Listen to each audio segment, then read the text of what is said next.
नमस्कार साथियों, शिक्षा शास्त्र की एक और क्लास में आप सभी का स्वागत करता हूं। मेरा नाम है अनिकेत।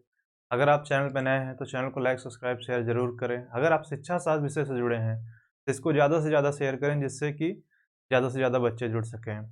शैक्षिक तकनीकी की जो हम ब्रांचेस पढ़ रहे थे, शाखाएँ पढ़ रहे थे, तो उसमें हमने 2 इसके कवर कर चुके हैं जिसमें टीचिंग टेक्नोलॉजी और बिहेवियर टेक्नोलॉजी। आज हम बात करेंगे इंस्ट्रक्शनल टेक्नोलॉजी को, जिसको हम बोलते हैं, इंस्ट्रक्शन को हिंदी में हम लोग अनुदेशन बोलते हैं। और टेक्नोलॉजी का मतलब तो है ही तकनीकी। अब इंस्ट्रक्शन का मतलब जो मेन होता है कि आपको क्या होता है कि एक गाइड कर दिया जाता है। जैसे होता है ना कि अगर जो लोग प्राइवेट वर्क करते हैं या आप किसी वर्कशॉप में ट्रेनिंग करते हैं तो क्या होता है ना कि सामने वाला बस आपको बता देता है कि ये चीज़ ऐसे कर लो, वो स्टेप समझा देगा या बस बता देगा। उसके बाद वो चीज़ आपको खुद करनी होती है। उसी तरह इंस्ट्रक्शन टेक्नोलॉजी काम करती है। इसके ढेर सारे पॉइंट्स हैं जो मैंने लिख रखे हैं। जैसे ये क्या करता है कि जो साधन उपलब्ध हो, आपके आस-पास जो भी साधन उपलब्ध हो स्थानीय संदर्भ में, मतलब कि आपके पास जो जैसे इस समय मेरे पास क्या है कि एक मोबाइल है, लैपटॉप है, ट्राइपॉड है, तो इन चीज़ों की ही सहायता से क्या कर रहा हूँ और एक माइक भी है, तो उसकी सहायता से क्या कर रहा हूँ कि उपलब्ध संसाधनों का हम यूज़ करते हैं। किस चीज़ के लिए? कि हमारी जो मेन नीड हो, स्थानीय आवश्यकताओं का मतलब है कि तात्कालिक जो आपकी आवश्यकताएँ हैं कि उस समय की, जो आपको करना है। जैसे कि इस समय मान लो मुझे वीडियो शूट करना है तो मुझे इन-इन चीज़ों को यूज़ करके करना पड़ेगा। तो क्या करते हैं कि स्थानीय आवश्यकताओं की पूर्ति करता है और छात्रों में क्या करता है कि विशेष व्यवहार परिमार्जन करता है। यहाँ पे स्पेसिफिक की बात की जा रही है, ना कि ओवरऑल उसके व्यवहार की चेंज करने की बात की जा रही है कि यानी स्पेसिफिक जब हम उसका बिहेवियर चेंज करेंगे, तब हम इस चीज़ को यूज़ करते हैं। किसका? इंस्ट्रक्शनल टेक्नोलॉजी का। अब इसका हम कहाँ-कहाँ यूज़ कर सकते हैं कि इसमें शिक्षण सामग्री, यानी हम जो अपना टीचिंग मटेरियल्स यूज़ करते हैं। अब टीचिंग मटेरियल्स में सारी चीज़ें आ जाती हैं। आपके बुक्स, पेन, कॉपी, ये व्हाइट बोर्ड, ठीक? इस तरह के एक्सेट्रा एक्सेट्रा सारी चीज़ें। इसके अलावा टीचिंग एड्स, जो हम टेक्नोलॉजी यूज करते हैं कि श्रव्य दृश्य सहायक साधनों का जो हम यूज करते हैं कि हम ऑडियो या हम चार्ट पेपर यूज कर रहे हैं, हम स्लाइड्स यूज कर रहे हैं, वो सारी चीज़ें आ जाती हैं। उनका हम थ्योरेटिकल और बिहेवियरल यानी सैद्धांतिक और व्यवहारिक पक्षों का जो हम यूज करते हैं, कहाँ होता है? इंस्ट्रक्शनल टेक्नोलॉजी के अंदर आता है। अब इसमें क्या होता है, इसके कुछ मान्यताएं हैं जिसको हम बोलते हैं अजम्पशन। जैसे कि इसमें जितने भी आप पढ़ेंगे 4 हैं, जिसमें से ये तीसरा चल रहा है। तो इन सभी में क्या है कि इनके कुछ मान्यताएँ हैं, कुछ बेसिस हैं कि इन पे ही काम करेंगे। अगर इन चीज़ें नहीं होंगी, तो वो चीज़ कार्य नहीं कर पाएगी। तो जैसे कि सूचना दी जानी मस्ट है, यानी इन्फॉर्मेशन दिया ही जाएगा, बिना इन्फॉर्मेशन के कार्य नहीं किया जा सकता। यहाँ इन्फॉर्मेशन होना ज़रूरी है, क्योंकि अगर आपको इन्फॉर्मेशन ही नहीं है कि क्या करना है, तो आप क्या करेंगे? इसलिए यहाँ पे सबसे पहली चीज़ है कि सूचना दी जानी है। विषय वस्तु को छोटे-छोटे हिस्सों में एवं स्वतंत्र रूप से हम प्रस्तुत करते हैं कि जो हमें सामने वाले को पढ़ाना है या सिखाना है, तो हम क्या करते हैं, उसके छोटे-छोटे हिस्से लाते हैं। ऐसा नहीं कि उसको कहे कि पूरा पैरा दे दिया, एक पूरी किताब दी, नहीं आज ही तुम खत्म कर दो। छोटे-छोटे रूपों में दो उसको, एक-एक पैरा बना के दो, एक-एक फेजेस दे दो, तो क्या होता है कि वो जल्दी सीख पाता है। इसके अलावा उन चीज़ों को एक लॉजिकल क्रम में दिया जाता है, एक लॉजिकल सीक्वेंस में दिया जाता है, तार्किक क्रम में दिया जाता है कि उसका एक सीक्वेंस हो कि हम छोटे-छोटे रूप में दे रहे हैं, स्वतंत्र रूप से भी दे रहे हैं, प्रस्तुत कर रहे हैं, लेकिन हम कोशिश करेंगे उसका सीक्वेंस ना टूटे। जैसे अगर पर डे हमें एक पाठ पढ़ाना है, तो हम कोशिश करेंगे कि पर डे एक पाठ हो और पिछला चैप्टर से वो रिलेट करता रहे। ऐसा नहीं कि आज एक पाठ पढ़ा दिया, कल तीसरा पाठ पढ़ा दिया, बीच का दूसरा खा गए। तो ये चीज़ें नहीं हो जानी चाहिए।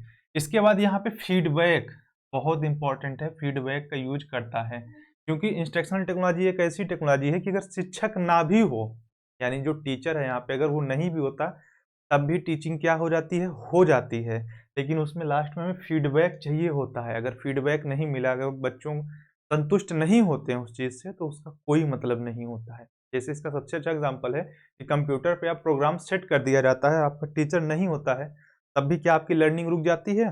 नहीं रुकती, आप सीखते हैं। इसका सबसे अच्छा एग्जांपल जो आप लोग ऑनलाइन टाइपिंग अपनी स्किल बढ़ाने के लिए यूज़ करते हैं ना, कि भाई अब यहाँ पे तो कोई टीचर है नहीं सिखाने वाला कि नहीं पहले ए टाइप करो या यस टाइप करो। आपके सामने अल्फ़ाबेट्स आते हैं, आप टाइप करते जाते हैं, तो क्या यहाँ पे टीचर था? बिना टीचर के भी आप सीख रहे थे। तो उसी तरह यहाँ पे फीडबैक को हम इसलिए यूज़ करते हैं।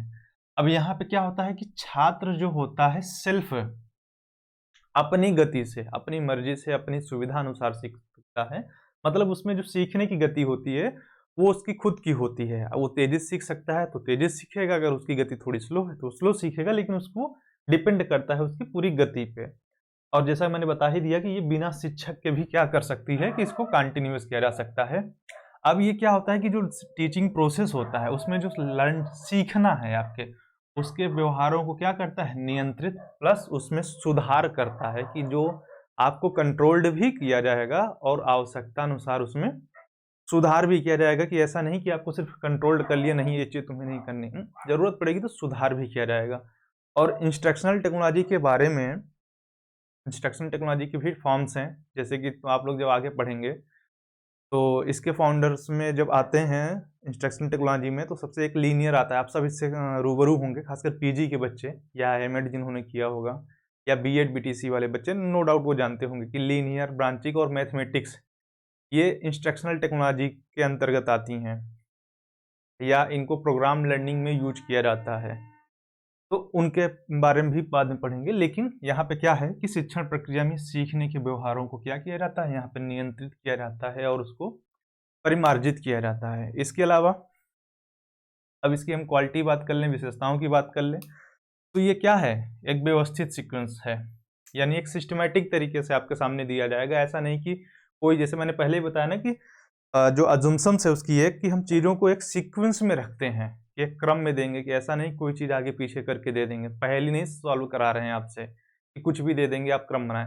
हम जब आपको सिखा रहे हैं तो एक क्रम में लेके चलेंगे, उस क्रम को नहीं तोड़ेंगे, यानी यहाँ पे सिस्टमैटिक तरीके से इसका एक फिक्स्ड पैटर्न होगा। इसी पैटर्न पे जैसे अगर हम यूज करो कि आपके जो ईयरली एग्जाम होते हैं, इसका सबसे अच्छा एग्जांपल है, आपके जो ईयरली एग्जाम होते हैं उसमें क्या होता है, एक फिक्स्ड पैटर्न होता है कि कुछ लॉन्ग आंसर होंगे, कुछ शॉर्ट आंसर होंगे और कुछ वेरी शॉर्ट आंसर क्वेश्चंस होंगे। तो वो एक फिक्स पैटर्न है, वो अक्सर वही आता है। तो उसी तरह यहाँ पे क्या है कि एक फिक्स पैटर्न रहेगा इसका। संपूर्ण प्रक्रिया का ये मूल्यांकन करता है, यानी ये ओवरऑल प्रोसेस का इवेल्यूएशन करने में सक्षम है।